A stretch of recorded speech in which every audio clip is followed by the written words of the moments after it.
Hello guys, welcome back to Mathematics.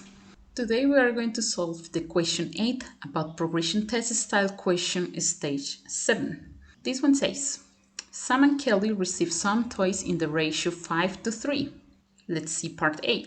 Circle the fraction of the toys that Kelly receives. Okay, we need to notice something. We are given a ratio and it has an order, so the 5 corresponds to Sam and the 3 corresponds to Kelly. That means in a unit of 8 toys, 5 would be for Sam and 3 for Kelly. Then when they ask for the fraction, they are also asking about a proportion, because it's the proportion that relates part to the total. So how many toys out of the total Kelly receives? So we take in account the unit of 8 toys, 3 would be for Kelly. That means 3 out of 8 toys would be for Kelly. So the correct one would be 3/8. Let's check part B.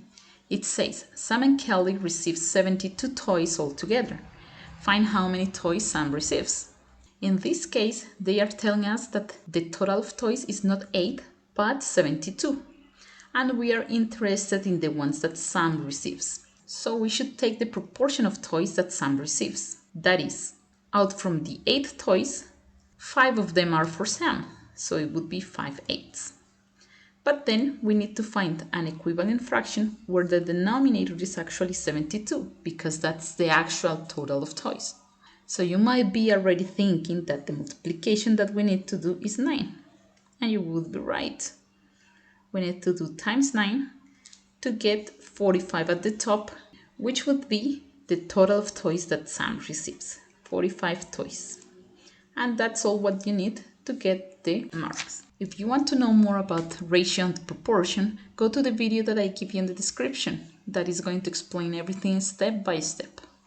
Okay guys, that was all for this video. Hope it was useful. Don't forget to subscribe if you haven't done it yet. And drop any question you have in the comments box. Bye bye guys, see you next time.